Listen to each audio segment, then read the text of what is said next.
Hello दोस्तों, विशिष्ट short hand channel पर आप सभी का बहुत बहुत स्वागत है। प्लीज़ चैनल को लाइक, सब्सक्राइब और शेयर करें ताकि नई नई डिक्टेशन आप सभी तक जल्दी जल्दी पहुंच सकें और जल्दी से जल्दी आप सिलेक्शन पा सकें। स्टार भाजपा की ओर से निकाली जा रही विकसित भारत संकल्प यात्रा यही बता रही है कि उसने इस यात्रा के माध्यम से आगामी लोकसभा चुनावों की तैयारी तेज कर दी है। इस योजना का उद्देश्य केंद्र सरकार की जन कल्याणकारी योजनाओं से लोगों को परिचित कराना और जो लोग इन योजनाओं से वंचित हैं उन्हें इन योजनाओं के दायरे में लाना है।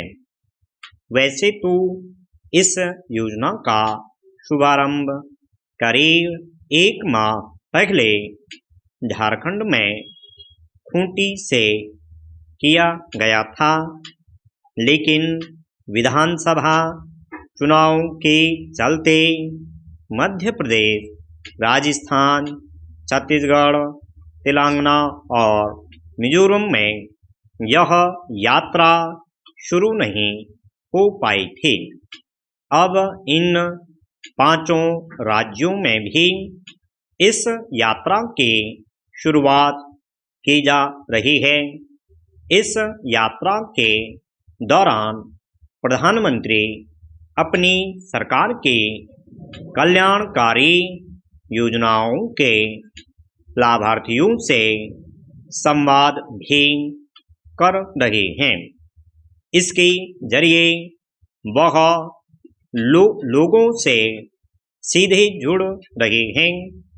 वह इसके पहले भी अपनी सरकार की कल्याणकारी योजनाओं के लाभार्थियों से संवाद करते रहे हैं।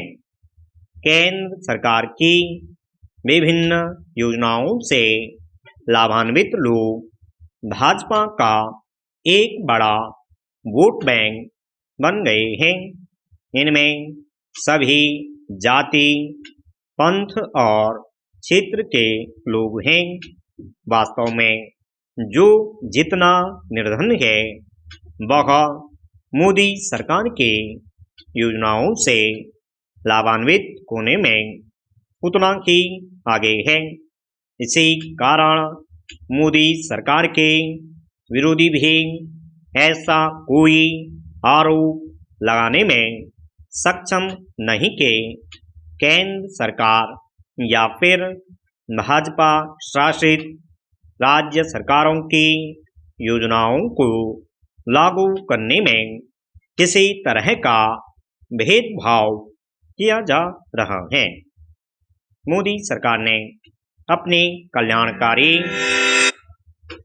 योजनाओं के जरिए केवल निर्धन तबके के जीवन स्तर में बदलाव लाने का ही काम नहीं किया है, बल्कि उनमें भाजपा और विशेष रूप से प्रधानमंत्री मोदी के प्रति भरोसा बढ़ाने का भी काम किया है।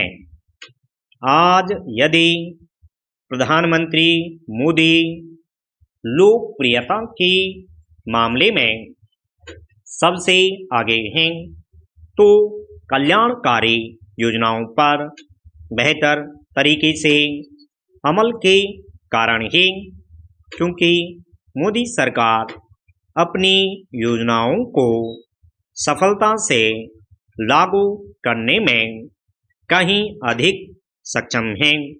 इसलिए वह लोगों को यह भरोसा दिलाने में भी समर्थ है कि वह जो वादा करती है उसे पूरा भी करती है।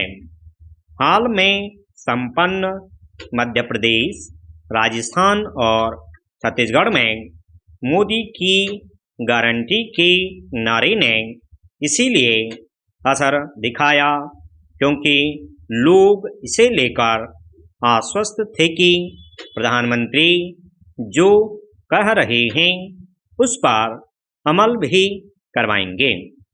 केंद्र सरकार की योजनाओं के लाभार्थियों में एक बड़ी संख्या महिलाओं की है और इसका एक बड़ा कारण यह है कि अनेक योजनाओं में घर की मुखिया के तौर पर महिलाओं को वरीयता दी जाती है। इससे महिलाओं का न केवल आत्मविश्वास बढ़ता है बल्कि उन तक यह संदेश भी जाता है कि मोदी सरकार उनके हितों के लिए कहीं अधिक सजग है। जब भाजपा जाति, पंथ, क्षेत्र से परे हटकर अपने समर्थक तैयार कर रही है तब विपक्षी दल जाति और पंथ की परंपरागत राजनीति करते हुए ही दिखाई दे रहे हैं। स्टॉप।